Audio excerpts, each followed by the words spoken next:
I want to ask all the panelists the question, although I hope they'll have slightly different takes on it.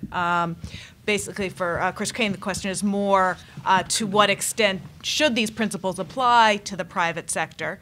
And the other panelists may want to comment on that as well. But I'd also like to, in this sort of just setting the stage for all the panelists to comment on this relationship to the private sector, point out, as many of you may already be familiar, just last week the FTC released a staff report on protecting consumer privacy, which is basically a government agency, the FTC, making recommendations for practices that the private sector should engage in. At this point, it's just a staff report.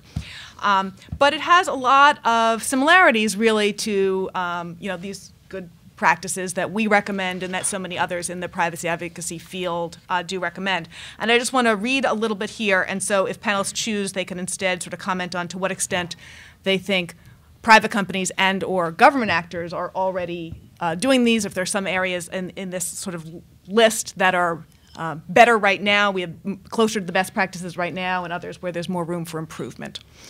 So the paragraph I sort of highlighted from the executive summary is, first, companies should adopt a privacy by design approach by building privacy protections into their everyday business practices. Such protections include providing reasonable security for consumer data, collecting only the data needed for a specific business purpose, retaining data only as long as necessary to fulfill that purpose, safely disposing of data no longer being used, and implementing reasonable procedures to promote data accuracy. Companies also should implement and enforce procedurally sound privacy practices throughout their organizations, including, for instance, assigning personnel to oversee privacy issues, training employees on privacy issues, and conducting privacy reviews when developing new products and services. Such concepts are not new, but the time has come for industry to implement them systematically. So if we can just go across, if each of you want to comment on to what extent you think companies are already or doing these things, not doing these things, and the same for the government, or pick which portion of that you'd like to comment on. Okay. I thought actually the FTC staff report was pretty good, and I think what I liked about it was that it was, again, trying to find a balance between innovation and appropriate standards or protocols for privacy. It goes to great lengths to talk about the fact that we have benefited from the use of information and the development of information models in a very innovative way, and that we don't want to choke that off, right? So it's going to be judgment calls by private companies. I think as it relates to the marketplace, one of the reasons I mentioned the new business models that are popping up and the new companies that are popping up like Personal is that these are economic experiments to determine how and what direction our expectations and demands about personal privacy are really going in.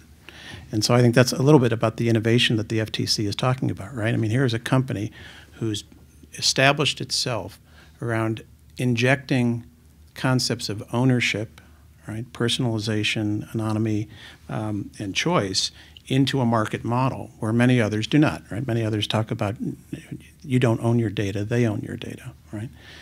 We'll find out where the marketplace takes these trends and these experiments, and whether all of us as individuals will respond to that kind of activity.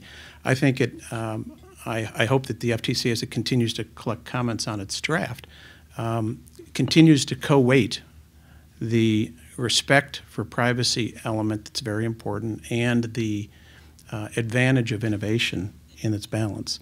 Now, whether or not going back to this report and whether the principles and suggestions ought to apply to the private sector, I don't, quite honestly, I think the Constitution Project's mission, at least as I understand it when we've had our conversations, it restricts itself to the Constitution, right? And so therefore, unless we want to get into the Commerce Clause and things like that, which we have not, I'm not right, talking done. about legal mandates. I'm talking about good practices. Yeah, okay. I think the report does a pretty good job extending the obligation to contractors, right? And I think that there have been many cases throughout history where the government has instituted practices or behaviors that have then been picked up or followed by the marketplace, right? I think it's also important to have it going the other way. So where there are models that are developing in the marketplace in the private sector, that the public sector takes it upon itself to transform and to rethink its procedures, operational practices, and behaviors in a way that could be more contemporary.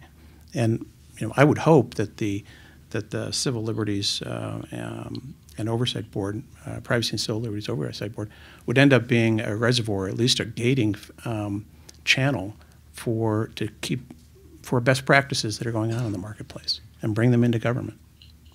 Thank you. Paul? It is very appropriate to raise the question about private sector as it compares to the public sector on this issue. I believe that the best practices that apply to government would be also the best practices for the private sector.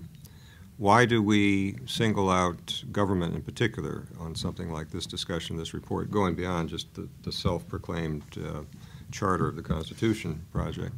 Well, of course, government has certain powers that the private sector doesn't have. Law enforcement agencies can actually arrest someone. Customs and Border Protection can detain you or me and make our lives difficult when we travel in certain ways that private sector cannot. But if I think about the ways in which data about me could make my life very uncomfortable, I actually think of more ways that the private sector could do it.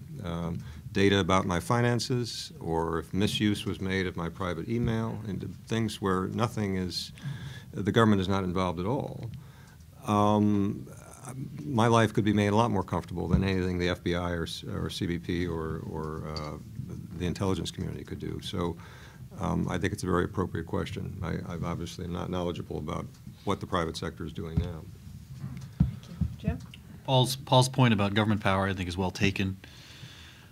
This is too much of a tangent, but I point out often that the Federal Fair Credit Reporting Act, which was supposed to fix these things 40 years ago, included preemptions of state laws that might have gone quite a way over the last 40 years to husband the behavior of private sector actors, but they aren't accountable in state court anymore. They're accountable to the FTC and other regulatory agencies, which may not solve problems as well as other systems. And I think that, to be boring, sorry, is the problem here is really an administrative problem of how do you figure out which of these good practices is appropriate when. I think we're probably better off in the marketplace letting market actions decide that. So companies regularly go off the rails and do really stupid things, and that teaches a good lesson to other companies for the future. We don't have that kind of dynamic in the government sector, and given that we don't have learning mechanisms that are as well developed, we have to have papers like this, and all of us have to work together to try to enforce the good values into government programs, data mining or otherwise. Okay. Mary Ellen? See, I was a little surprised that Jim said it. It's hard to figure out which is a good practice and how to figure out which good practice works. Because, again, I think the cornerstones, and I think I can say it's the recommendations for agencies, I think are well suited for any private sector privacy office or someone who's trying to have good data governance. And I think that is an important element. The privacy by design, it's not my favorite term, but I like the concept. And I think that is one to encourage organizations, whether they be nonprofit, government, or for-profit companies, to have the privacy integrated and incorporated into the development of any program. And I just wanted to single out one of the things that Chris pointed out, which is with regard to contractors. You have to apply the same standards. Privacy Act M says you have to apply the same standards for contractors. I think that is one that should be no question that contractors should be held to the same standard. I hope you will join me in thanking our panelists, and thank you all for coming.